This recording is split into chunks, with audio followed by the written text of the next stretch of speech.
So you have a bunch of presents, but don't know what to spend it on.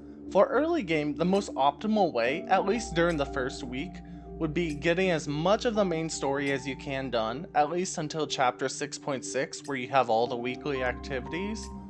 If your main story is locked, do the character side stories for the extractions, and if those are done, move on to neuronics and auxiliary members, as these will be your next biggest sources of upgrades for your operators.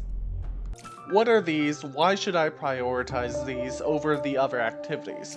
Well, neuronics will help provide additional buffs, while auxiliary members provide stat bonuses. And likely early on, you won't have either of these, so that's why you want to get them early. Since EXP and weapon upgrades aren't problematic early on, it is a good idea to spend presents on these two activities. So the harder difficulties will provide better rewards.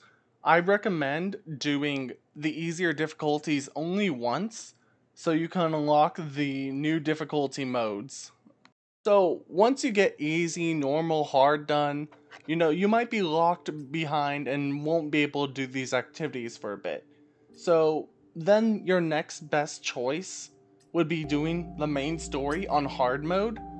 These give you a mix of EXP, currency, weapon mats, so you don't have to do the other specific activities that go for those. Since this gives a mix of them, they help you level up your adjutant level, which means more presents. And lastly, you get the purple crystals for pulling, which makes it wholly worth your presents usage. To sum it up, do the main story until you get all the weekly activities. Then do every day the daily extractions along the way.